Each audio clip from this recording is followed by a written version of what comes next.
have been complete. Normative database. So vertical curve this ratio again is very sensitive, and we can see on the left is 0.91. And then we also look at the cup volume. That's the volume of the cup. So we're going to take this in details subsequently. I don't know if we are happy to proceed. Oh, ma, please, you were a bit fast in explaining number 5, 6, and 7, so I didn't quite. I will I have more slides on that, so I would focus there when I get there again. Okay, so that's just a panoramic view of what we are going to be talking about. We'll go into more details. So if I go the second time and I'm still not capturing your consent, please call me back again. So this is the signal strength I talked about. So we can see the picture in A. Can we see the picture in A? Signal strength is 3/10, and the left is 4 out of 10. Okay, now we can see a couple of reds there on the right. When we now repeat the test and the signal strength improves to 8, we can see some of those reds have gone. The values have changed. Okay, so that's why it's important to look at the signal strength so that you're sure you're interpreting what is the actual scan and what is and not what is not there. Okay, so it's like, even if you look at the vertical tomogram, the circular tomogram, you see they are not as clear, or will I say they are not as sharp. You know, it's like somebody taking a picture with you know, this Samsung photos now that are very good quality camera, and another person using one, you know, I won't mention brands, but you know, you get the drift. So you see that the quality is not going to be the same. So always look at the signal strength. We see what a good scan looks like. And when you have not gotten a proper signal scan, now if you look at this thickness mark on the left in scan A, and you compare it to the thickness mark on the left in scan B, you know, it's worlds apart. So that's just an example on why we have to ensure appropriate scan quality. Okay.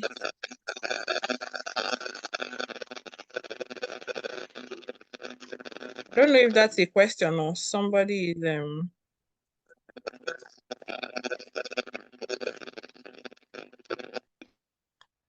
I don't know if that's a question or somebody is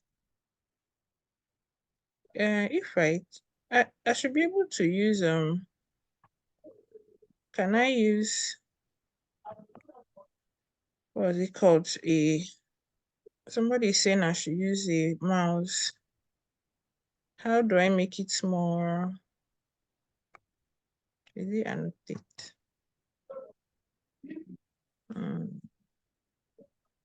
Okay, follow. Okay, I think I can do that here.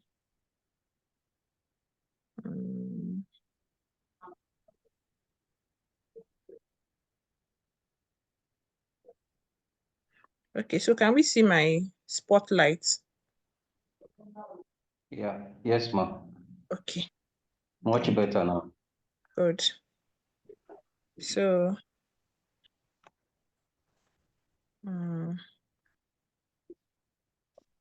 okay. It's gone.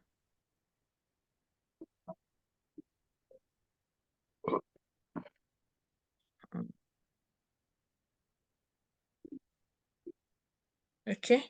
So, this is another type of artifact, that's the decentration. So now we see if you look at this picture in A, this is where the optic nerve is supposed to be. And that's where the scan is. So you see that it's decentered. You will not get appropriate values. The pictures here are a bit not as of good quality as I would like, but that's the way it was in the journal. So copying it was not very easy. In this picture, here where my spotlight is, you will see that again, this is superiorly decentered and is not centered on the optic disc. Now, when the scans are repeated, we can see that there are a lot of differences. You know, the average thickness has improved when the circle is well decentered. Here we can see this neuroretinal rim thickness. We can see this is way, way, way above. By the time we repeat the scan, it goes back to normal. So it's important to look out for all this. Is my scan, is it well centered or is it decentered? Because they actually affect the results that you get. So this is another example of the decentration artifact as well. We can see the circular mire inferiorly decentered initially here. And then when it's repeated, it's well centered here. And we can see the difference it makes to this RNFL thickness. Okay. See the difference it also makes to the neuroretinal rim thickness. This is what it looks like when it's decentered. And when it's repeated, we can see the difference. Okay, this for the RNFL, the neuroretinal rim thickness maps are not represented again.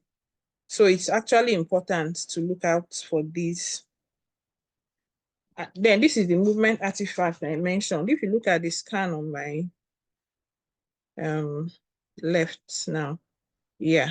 So you see that the blood vessels are not in continuity. If you look here inferiorly, ideally this should, be overlapping with this or in continuity with this, and this should be in continuity with this, and the same thing for here.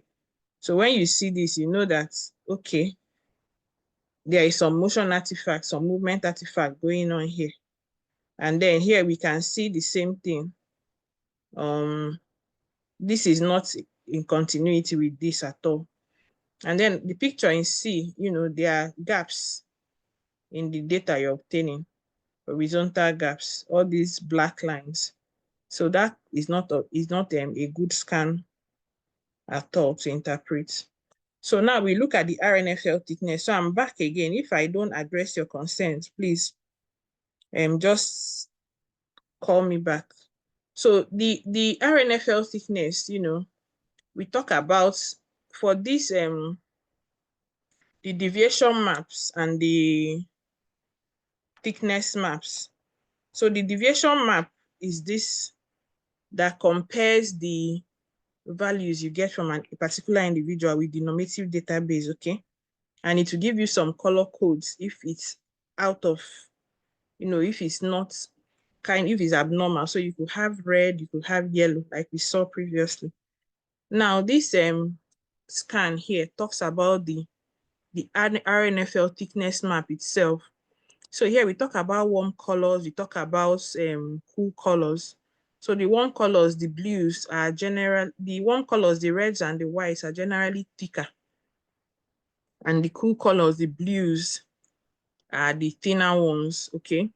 So we talked about normal, seeing this hourglass shape because the superior and the inferior RNFL are expected to be thicker than the nasal and the temporal. Okay, now when you look at the quadrants in this picture, you see that superior is 106, 107 for inferior, while for nasal and temporal, that's 74 and 63. That's the quantitative value. So of course, it correlates with what we are seeing here. Again, look at the signal strength, 9 out of 10. So we know that we're in the correct place. So, okay. Is anybody speaking? Sorry, So Mama, that's got the 106, 107, I think. here. Can you see my Oh. my spotlight? Okay. Yeah. Okay. Yeah. So then when we now look at the circular tomogram, so these scans for the deviation map and the thickness map, it's the entire scan, the entire 6 by 6. mm. Now, for this circular tomogram, we are looking at the RNFL data across a 3.47 millimeter circular cutout. The measurements, this cube actually is dependent on the machine you're using. For the Cyrus, is 3.47. Some you have 3.46. Some you have 3.4. Okay.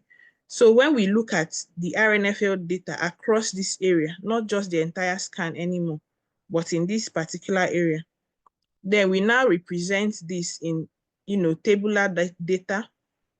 We present it as pie charts. We can see the pie chart represented here. And we could also represent it as graphical data. This RNFL thickness graph, the TSNIT, that's what it's called, temporal, superior, nasal, inferior, and temporal, okay, TSNIT. So that's the data that is represented here. So it talks about the average RNFL thickness, talks about symmetry. We can see symmetry here is green. It's 95% symmetry between both.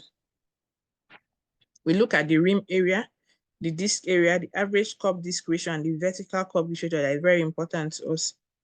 Again, now for the quadrants, we have for these quadrants, we could represent it in different quadrants, or we could represent it in the clock hours, okay? So is the same data that is represented that way. It allows us to look out for, diffuse changes when we are using the quadrant. Then when we're using the focal, it allows us to look for, when we are using the clock hours, it allows us to look for focal changes. When we now combine it together, we can have a better understanding of what is going on and interpret it better.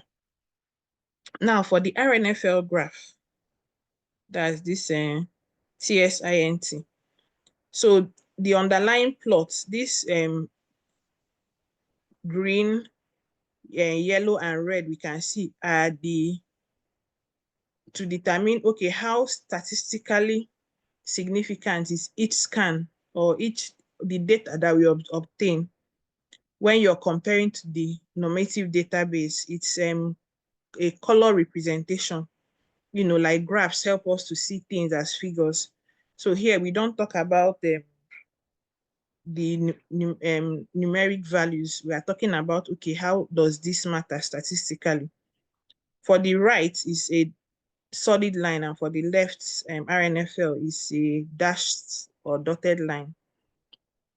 And we can see that the double hump sign I mentioned is preserved, okay, in the right and in the left. For the left, we have a small excursion about to get into the yellow lines here nasally, okay, but it's not significant enough to appear on the scans. So if we like, we can go and look at that nasal area and see what's the value there, and see whether it's but here, even here, we can see that nasally we still have the greens. So we are not so worried. This is essentially a normal scan just to help us to interpret. Okay, so now we look at more abnormal ones. So this is the RNFL thickness map, and this is the deviation map again. So we look at the healthy disc, we see the hourglass sign. For the glaucoma suspect, this is somebody who is a glaucoma suspect. If we look at the thickness map, we can still see some hourglass, but now look at the RNFL deviation map, and we can see here, we can now see the yellows are coming up and then a few reds. And remember, I said the deviation map looks at, the statistical analysis, the data I've obtained from this patient. When I compare it to the normative database, where does it fall? So when we start seeing red, we start seeing yellow. That means it's falling into the lower 5% and the lower 1%. So it's more likely to be abnormal. Now, if you look at somebody that has moderate glaucoma, we can see here the hourglass imaging is completely gone. And then look at the deviation maps. We have much more of the yellows and the reds, and the same thing with the severe glaucoma. Okay, so that's for the RNFL. Again, this is this one above is the thickness map, and then this is the deviation map, and it talks about the entire scan that you have obtained. So these are the RNFL thickness map, deviation map, and so we can see here. Now this is for somebody who likely has glaucoma. So we can see here the hourglass imaging that we see on the left is not present on the right. And then when we look at the deviation maps, we are seeing some reds and yellows coming up again. Then let's look at the neuroretinal rim. Okay, you can see that the red, that's the right eye, that's the solid line in the superior, in the nasal, and in the inferior rim is thin. So it's already falling in red. If we look again at the RNFL, the TSNIT graph, we can see loss of double hump sign here. Okay, for the right eye, the left is preserved. Then again, if we look at the quadrants and the clock hours, we can see those color codes, and then the numeric values again, we can see there is some thinning. I don't know if we are happy thus far, but we have concerns. So I don't know if I've answered your question. Yes, ma. Okay, so in this TSN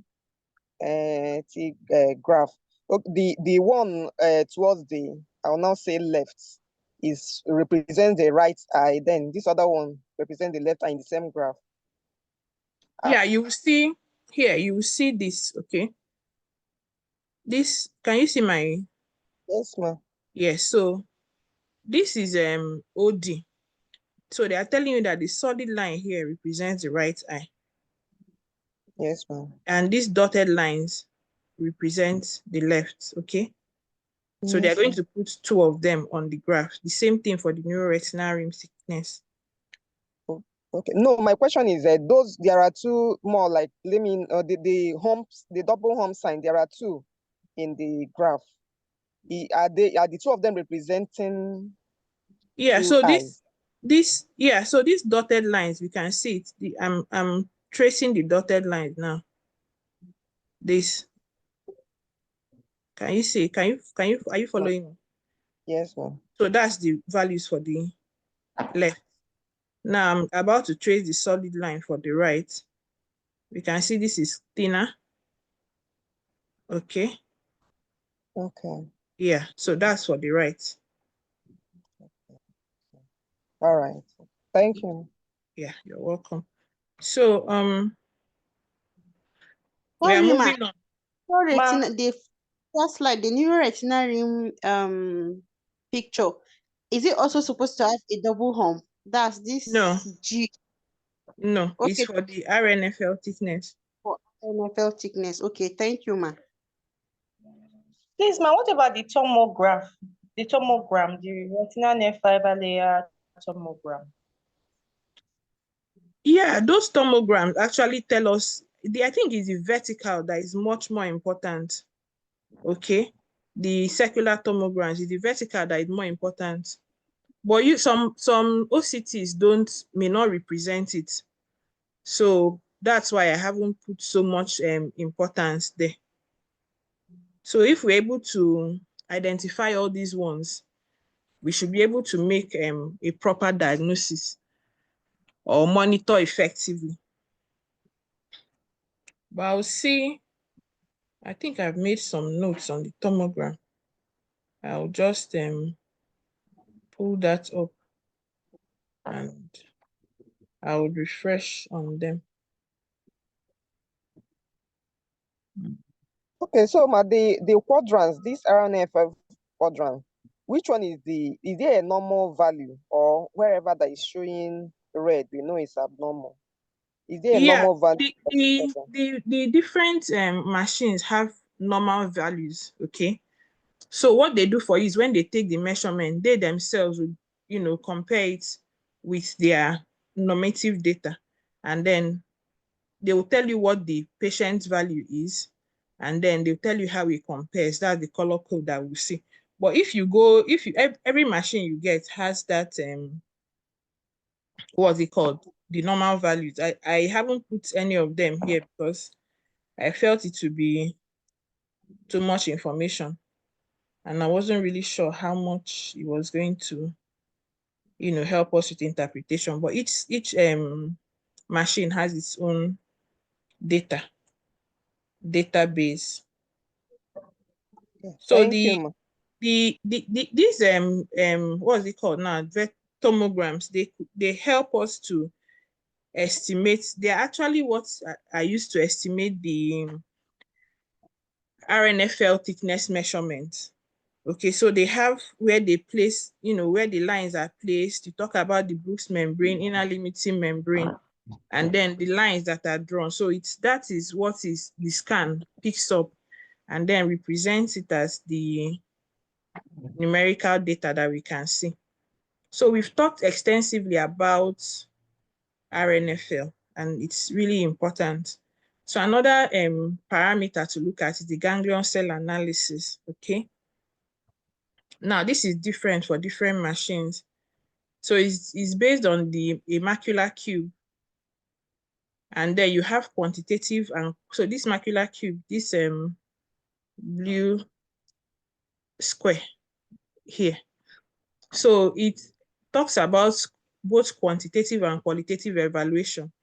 Here you have the ganglion cell layer plus the inner plexiform layer for the cirrus.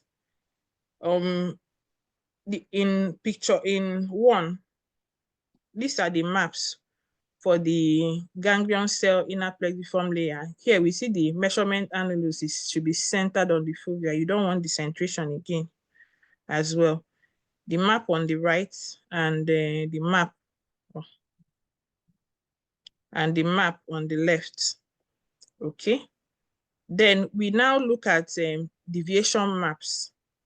So look at the right eye now. Again, I said earlier, the color codes for, who can remind me what we said about yellow and red? Is anybody willing to, in light of this map, say anything about the yellow and the red?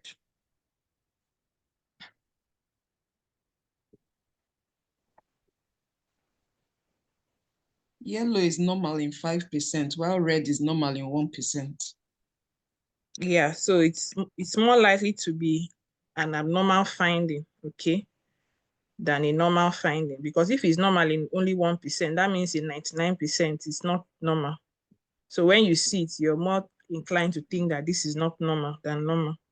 So we look at the deviation map. This compares what the individual has to the normative database again. So here we can see the values and they are, thinner compared to, for instance, the left eye. Now on the left eye, we can see our whites appearing now. We haven't really seen a lot of whites today. We've seen more greens than whites. So white is the upper 5% of people. So then number 3, we are looking at the sector maps, and this divides, the annulus we have gotten into 6 regions and compares with the normative database. Then in the 4th one, we're looking at the thickness table.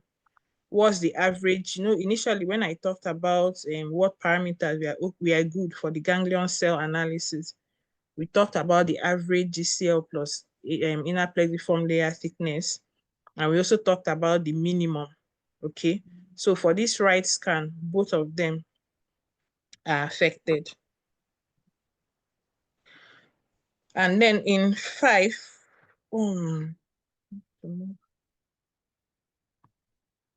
we can see the horizontal B scans, look, because the macular cube, the limitations could be some, a macular disease, a disease affecting the macula could actually be a limitation to your interpretation. If you have diabetic macular edema, for instance, you have a wet AMD, you have an old CRVO with retinal atrophy, it's going to affect your scans. So we are looking at the scans in 5 so that you can correlate whatever you're seeing with what you can get.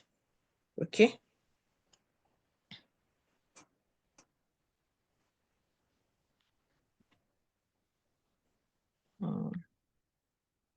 Sometimes this might, have I lost it again? Okay, so this is an OptoView printout for the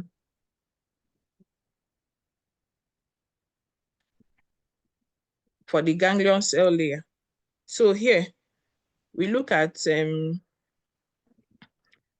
on my left hand side, we look at the significance maps. Okay. It's again, it's color coded. So green is in 95%. I think this red is supposed to be 1% and yellow 5%. I should correct this. So then we look at the deviation map. So this is the significant map. This again is the deviation map, and it compares what we have to normative database.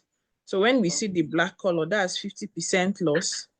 When we see the blue color, that's a 25% loss. And then when we see green colors, then that's normal. And then the bottom map also talks about thickness. Warmer colors again. The red and the yellow are thicker than, the cooler colors. That's the green and blue. So the different machines will have their own different printouts, but basically they could be saying the same thing. Okay. So here we are seeing this picture is not exactly ideal, but getting the picture off the internet was also not easy. So I really apologize for this.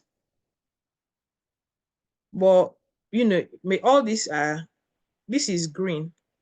Now, if this was abnormal, we'll be seeing something like this, for the significant maps. Okay. Then in the deviation maps, we'll be seeing something like this. And then for the thickness maps, we'll be seeing something like this. But this is all green. So that's a normal one.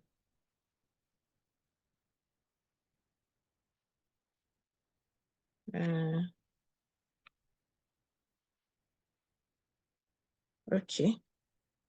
Then we have the panel map analysis too. So here we look at the it's panel map. That's a combination of the macula and the optic disc.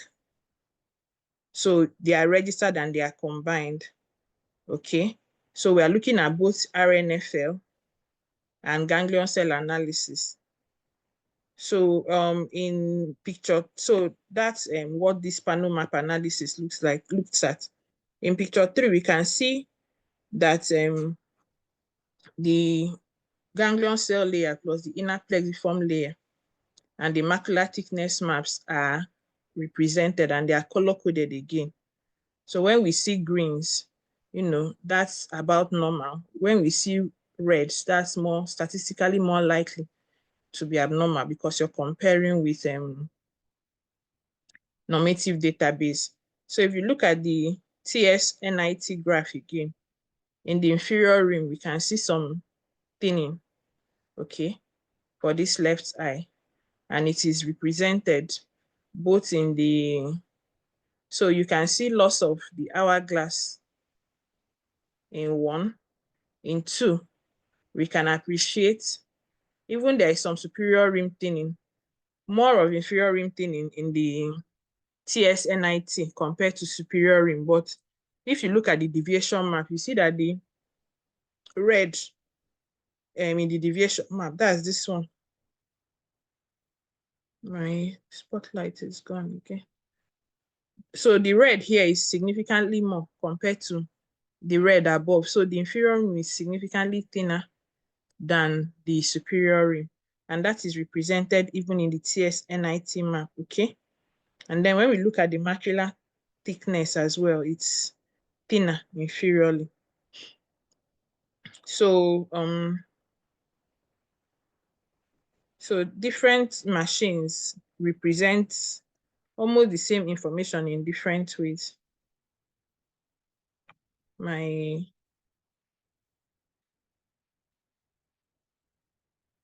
Okay.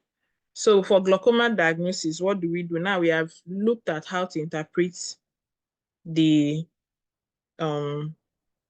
scan that we have before us. Now, how do we make a diagnosis of glaucoma? You know, somebody who is a glaucoma suspect, you want to do, you now do a scan and the OCT comes to you. What happens next after that? So for the glaucoma diagnosis, we are looking at the RNFL parameters.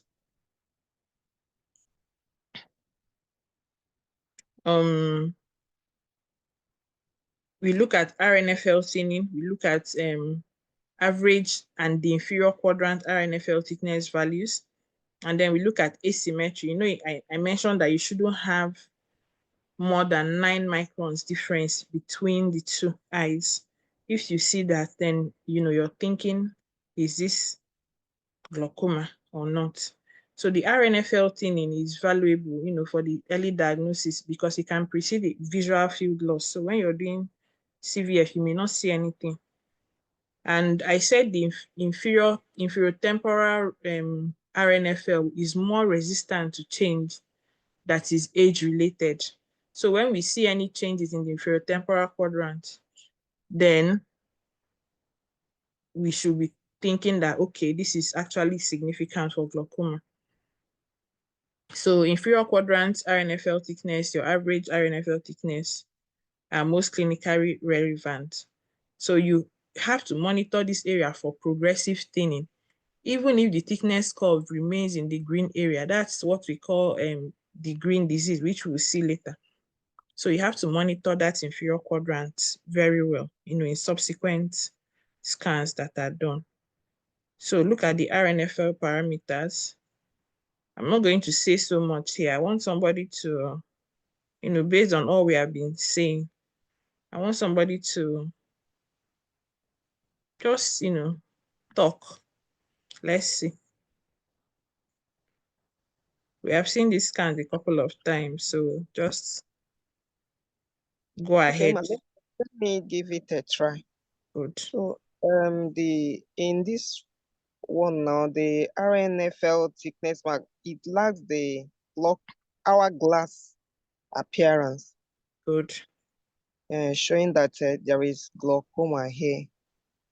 That's the thickness map for the right eye, and it's also the same with the left eye.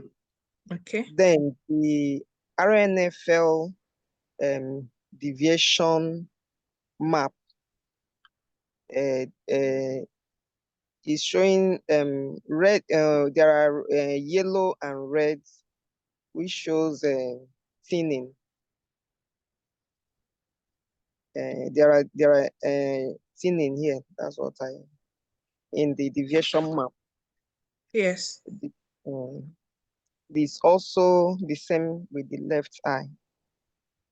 Then the neuroretinal rim thickness.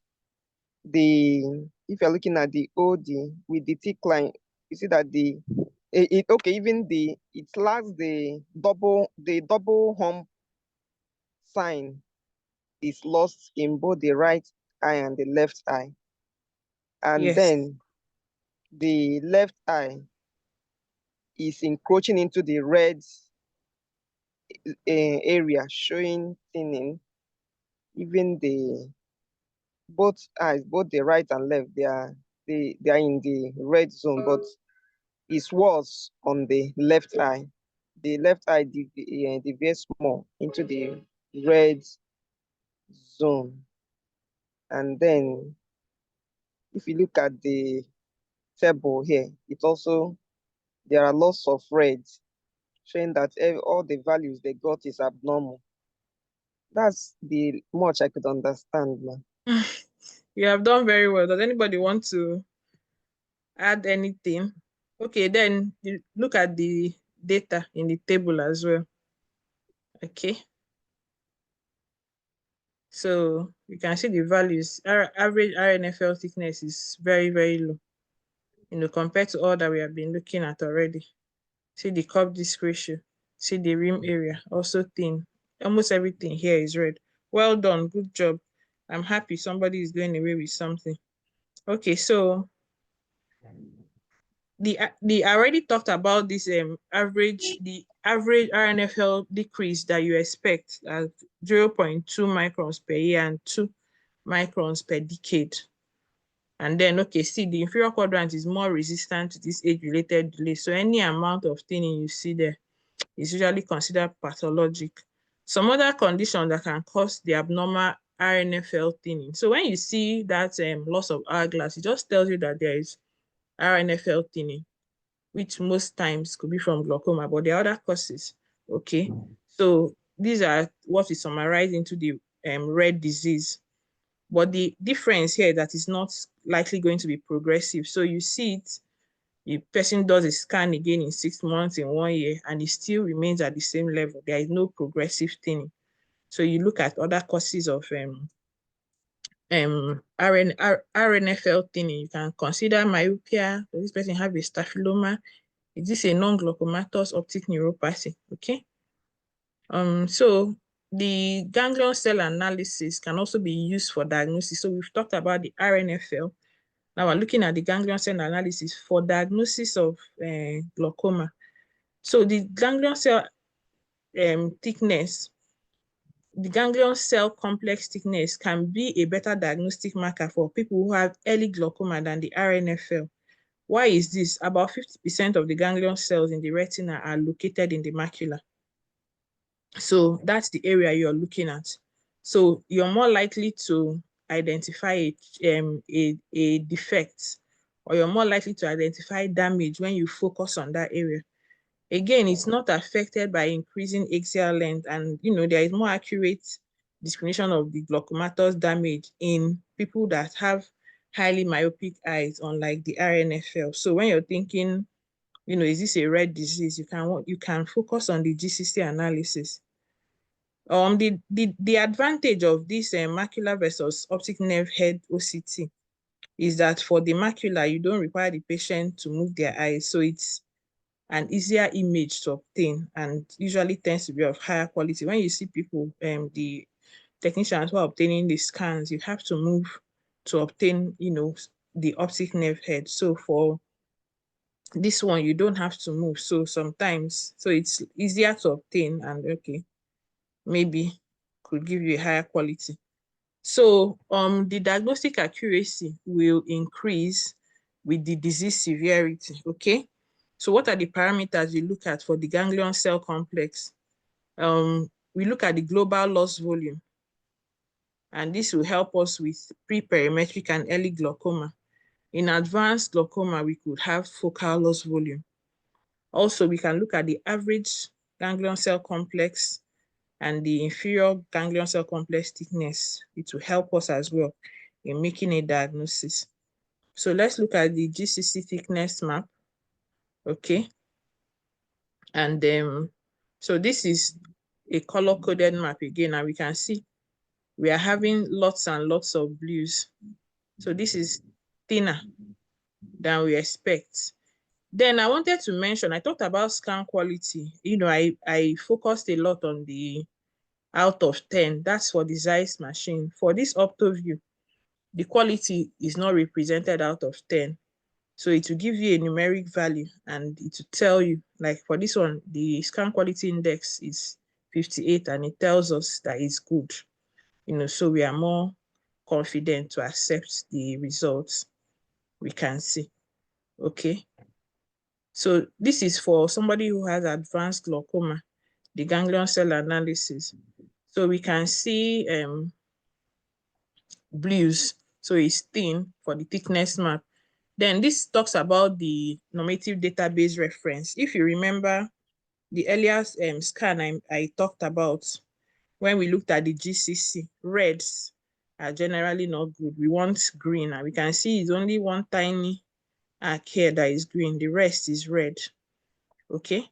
Then we look at the summary table as well, and we can see everything is in red too. So it's outside normal. So this person, we can say, okay, this is glaucoma diagnosis from this. So I've talked about the OCT interpretation generally. Now I want to mention what we call a rare disease. I've briefly skimmed through it. So a rare disease is when the OCT erroneously identifies an area as being abnormal when it's not. That's like a false positive OCT scan. You say somebody has a disease when they do not have. One, the patient may not be accounted for by the normative database, maybe has high myopia, maybe there is significant peripapillary atrophy, could have some other pathology of the disc, tilted disc, staphyloma, vascular occlusion, or even some optic neuropathy that are non-glaucomatous. And the thing about it is, like I said, it will usually not progress with serial testing. So you can say, okay, that this is not likely to be a glaucomatous damage. So instruments and measurement errors can also cause it, depending on your. So that's why you have to look at all those artifacts. We have to look at the scan quality. We have to look at the, signal strength and all of that. Okay, so this is rare disease now. Now, can anybody tell me what they think is responsible for this rare disease you can see on the left?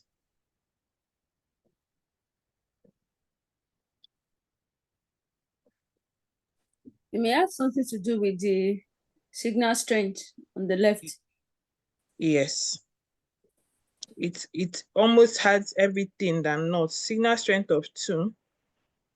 Then we can see, can we see those blue can we see on the thickness map on the left, can we see those black dashed lines, big let's say gaps or lines? Yes. So you know that this quality is definitely not okay. Look at the tomogram as well here. So this is not a good quality scan at all.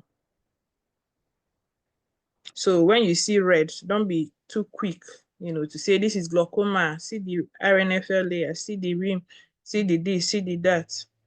You have to look at your scan holistically, okay? So that's one example for a rare disease. And then this is another example as well, okay? So, the secular, what did I call this again now? See, when you want to talk about centration, you want to center this circle on the optic disc. Now, for this person who has a thin RNFL in high myopia and significant peripapillary atrophy, okay, when you are comparing his scans to the normative database, obviously it's going to be outside the normal limits. So we can see a lot of reds, and then we can see the RNFL thickness is quite thin in that eye. But like I said, serial scans will show that, this is a non-progressive condition. And then, of course, when you examine the patient, you have the history, the refractive error. So you should be able to help you tie up all of this. So another disease is the green disease.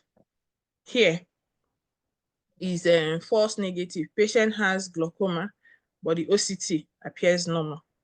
So everything here is looking green. Look at this one is green and white. This one is even in the the values for the left are even above the normal database, you know, and you're saying, doesn't this person have glaucoma? What's going on here? Okay, even the hourglass is all preserved, but there's something to take note of here. Okay, all of the values here are not compared with normative database. That's why they are in gray. If we remember, I said when you have gray, that means it's not being compared with normative database. So then this is another example of a green disease. So this is green, OCT is green. You know, is looking, the database reference compared is green, but you're looking here, you're seeing a knot, you know, a glaucomatous focal neuroretinal rim thinning. So what's going on?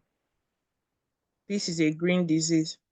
So here, again, we can see the thickness map on the right and the left. So that's the TSNIT graph. On the RNFL thickness map, we can see that the superior RNFL is thinner than the inferior RNFL in the right eye. Look at this and look at this, okay? So we can see more of red here than superiorly. So a small focal loss may be masked because the instrument will average thickness in a particular sector and it may now fall within the normal range. So in this individual now who has, let me go to this.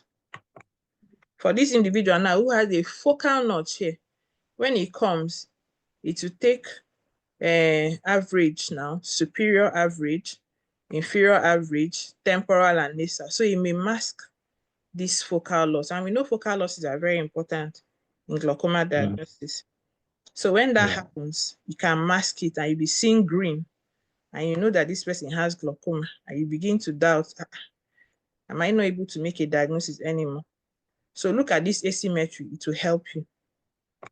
Okay, so this is the asymmetry that can help. You know, I just say that it's sure something is going on here. It can help you with inclining towards a glaucoma diagnosis. And then of course, OCT is just an adjunct. So your clinical examination, you know, you talk about the pressure, you talk about your visual field as well. It's going to be a holistic diagnosis. So now this is another importance of clinical correlation. So look at the disc. And then here, what can we see here? What is this arrow pointing towards? Hemorrhage. Yeah, disc hemorrhage. And then we can see the visual fields. When you do the OCT, you may not pick it. So for this individual, we have a slightly thin superior neuroretinal rim. There was a small optic disc. That's, you know, and here intraocular pressure rate, the intraocular pressure was consistently higher in the right eye on each visit. So here, even though the OCT is green, you can be confident to make a diagnosis of glaucoma.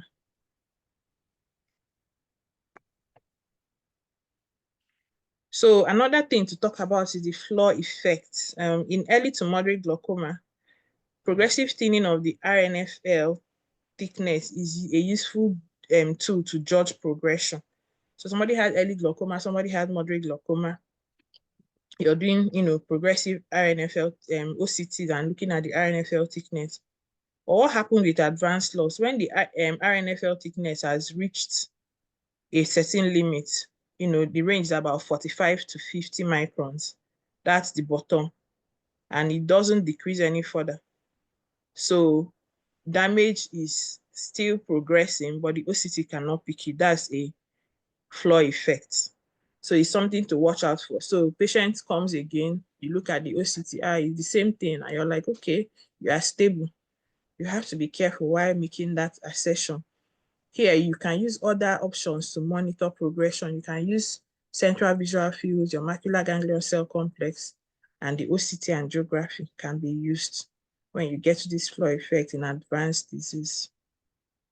So every time we talk about OCT, it's important to do a structure function correlation. Okay.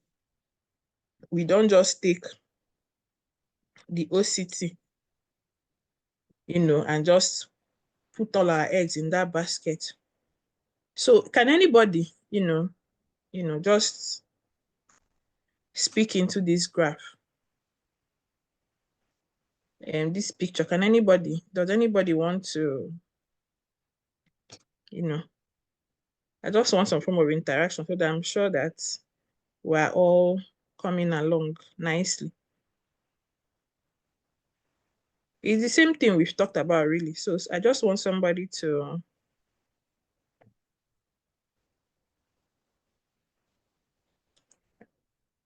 give us. I think for the RNA, when we compare the RNFL thickness map with the RNFL deviation map, there should be a correlation in the this hourglass structure. Like in the RNFL deviation map on the right, you can see that there's a correlation between what we have there and what we have in the RNFL thickness map. The same area of disc where we have the red and the yellow, you see that on the upper part, which is the RNFL thickness map, the blue, that area is still blue, saying that area there's a thinning around that area. Likewise on the inferior parts. So for this structure and function correlation, there should be a like in the area where you see this red, yellow, there should be a correlation with the RNFL thickness map also that's showing thinning, which is the blue area there. And I think likewise is like that on the left side too.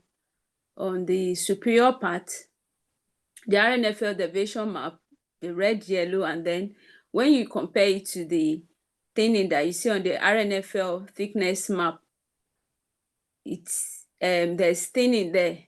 That's the area showing the blue. So at least once we see that, we could actually conclude that, okay, this is actually a true glaucomatous optic nerve change.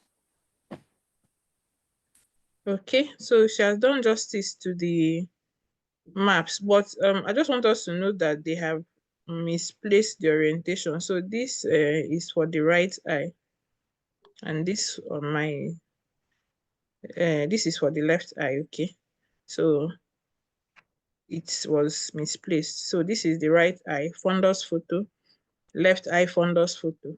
We can see there is significant thinning both in the superior and in the inferior rim. Just the nasal rim is left here. Some preservation of the superior rim in the left eye, thinning here.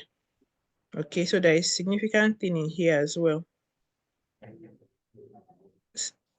The nasal rim again is relatively preserved compared to the inferior and the superior rim. So there is thinning in both inferior and superior rim. Now, if you look with the eye of faith, there is tiny rim here compared to here. Then if you look at the RNFL thickness map, which is done justice to the deviation maps as well, you look at the average RNFL thickness, you look at the different parameters. So again, you can see that for this person who has an average thickness of 50-something, it's difficult to compare the values to normative database. So this is the right visual field. That's both superior and inferior arcuate defects. For the left, we have the inferior arcuate defect. Excuse me, ma. What about can you comment on the neuroretinal rim thickness? It looks like the hourglass sign I'm seeing is there, but then you can see some red background in the first RNF This one, deviation map. No, the you one that mean is down. the deviation map? RNA Yes. deviation map, yes. So when we see this red and green, that means there is significant thinning here. Okay. Yeah. So for the hourglass is for the thickness map. For this deviation map, you're comparing the patient's data to the normative database, and then you're getting color codes based on that comparison. So when you see red, then it's likely to be abnormal than normal. So the deviation map and the thickness map are kind of, like I say, opposite of each other. So red and yellow here is good, but in the deviation map, red and yellow is not good because this talks about the raw values, and we can see that higher values are red and yellow, so it's thicker. When it's thicker, it's represented with red and yellow, and when it's thinner, it's represented with blue for the thickness map. But here is a statistical representation. Okay. Okay, thank you. Yeah, you're welcome. So I'm trying to run, but not run too much. I don't know how much time I have. Due to the variability or possible sources of misinterpretation, you have to correlate with visual field changes before you can say, this disease is progressing, okay? Don't just take your OCT scans for it. It's usually good to correlate with your clinical findings and then visual field changes as well. So we look at, so some machines are able to give you this correlation between fields and the OCT. Now, this is a Zeiss machine. The Cyrus is able to do that for you. So you can see it takes the visual fields, does the OCT, and then gives you a correlation. Okay, so this is the visual field. You look at all these deviation plots, total deviation, pattern deviation is represented. You talk about the, false positive, false negative, visual field index. It talks about, it gives you all those values. And then, reliability, and then your global indices, mean deviation, pattern standard, glaucoma hemifield test. Now goes ahead to, look at the OCT. So that's your, again, signal strength is 7 here. So we are happy. So that's your thickness map. That's the deviation map, okay? It looks at that. Then it also looks at the graph, the clock hours and the quadrant. It looks at the ganglion cell. And then it combines all of this to give you a structure function overlay. Okay? So that's what is happening. That's what is happening here. And then you can now look at the normal parameters, the quantitative parameters in this tabular graph. So that's this is just a good representation. It can marry the structure and the function very well for you. So if you're fortunate to have that machine, very helpful. You don't need to sit down and start, looking and looking, trying to do it manually. It just does it for you. Okay, so how do we monitor progression? We can use the guided optic nerve head retinal nerve fiber layer guided progression analysis. Sorry, Dr. Ezinne, sorry to cut you short. Do you know how many minutes it will take you to round off? Okay, I think I can just say what is important and then. Well, because we've gone 30 minutes beyond the normal time. But because it's a very interesting topic and that's fine. I'll try to round up 5 minutes. Okay, so I'm going to say only what is very, very important. So you can monitor progression. Some machines can give you the guided progression analysis. So what do? You can have event analysis, you can have trend analysis. Event analysis is somebody comes to the clinic today, you compare the scans you're getting today to the baseline scan. Okay. Trend analysis is you look at it over a period of time. So, and the machine can use the linear regression to determine if there is a rate of change. So that's what is represented here.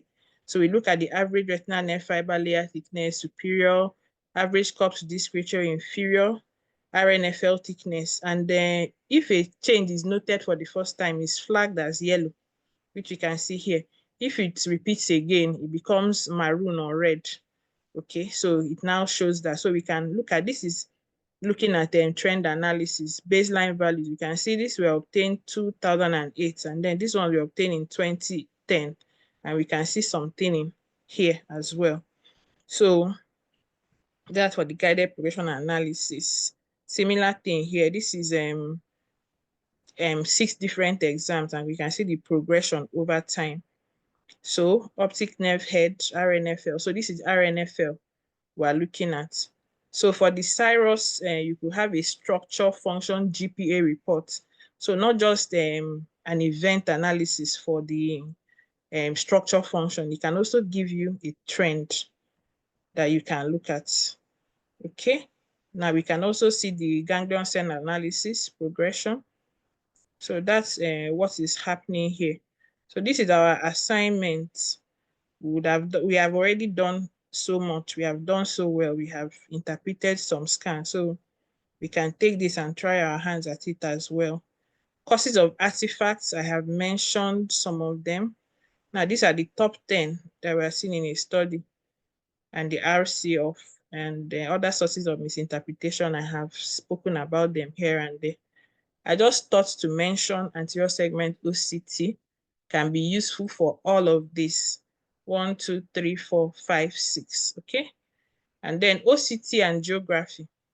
It also has some usefulness, especially in early glaucoma. So we can see the opto view. We can see capillary dropouts, in yellow. It's darker, a darker area, suggesting more damage. And this is happening inferiorly again. So we are very concerned. So uses of OCTA in glaucoma evaluation. Okay, then this is another take home for us. What are our thoughts? So thank you so much for listening. And if we have any sharp questions that can be taken, I can try to copy the questions on the chat. Maybe I put them on the WhatsApp group so that I don't keep every other person waiting. Okay. So thank you very much, Dr. Onebunne, for this very stimulating discussion. I've really learned a lot. I'm sure all of us here too. We've gained 1 or 2 things. So I think the questions on the chat, you answered most of them as we were moving. But do we have any questions from anybody now? I can try to do the rest on WhatsApp. Let me see. I also want to apologize for, I think we had some challenges. We couldn't start recording on time. And also the live stream didn't work.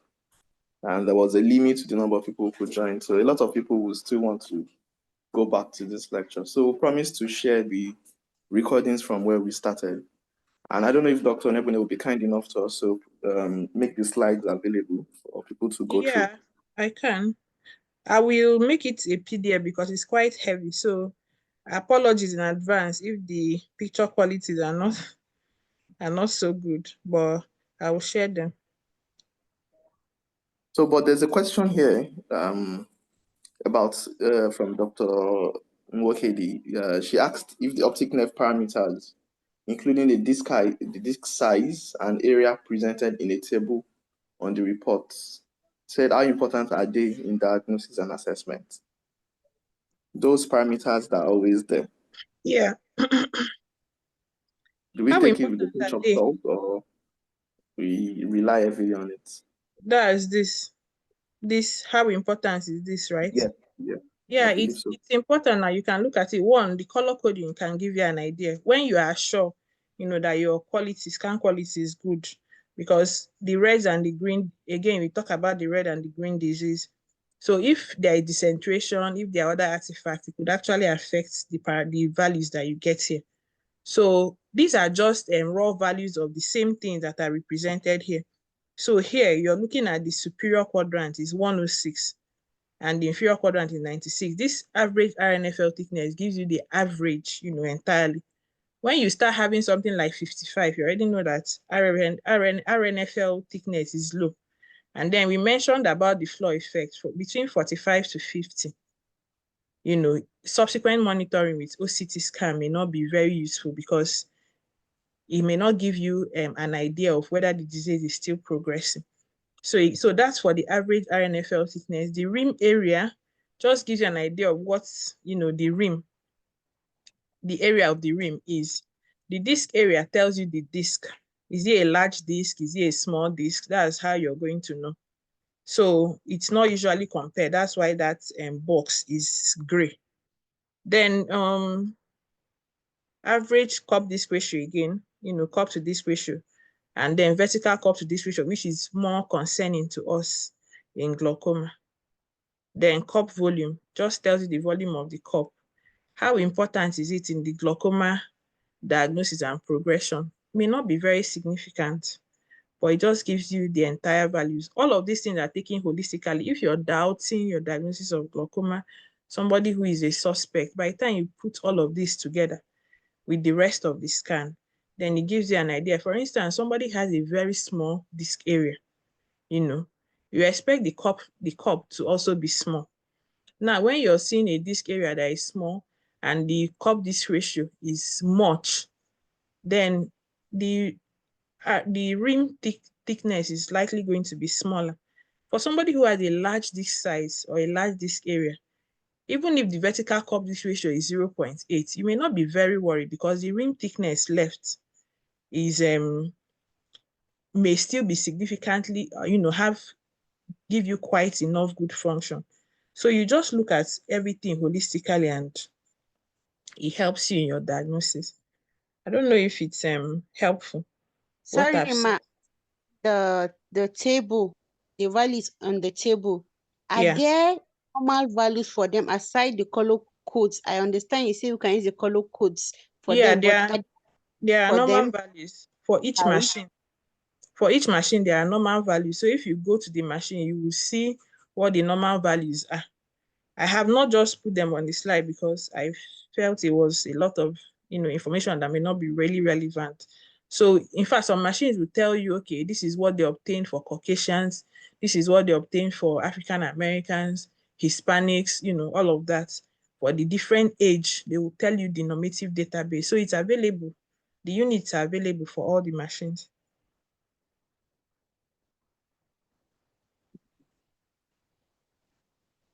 Thank you very much for the You're response. So, okay, we've really spent a lot of time today, and I really appreciate everyone for joining us. These are maiden edition for the year, and we hope to keep the tempo up. So we also want to appreciate our presenter today. She's made a lot of commitments, sacrifices to be here at this time. Thank you so much. So we will share the recording, we'll share the slide once it's available. I wish all of us a very good weekend.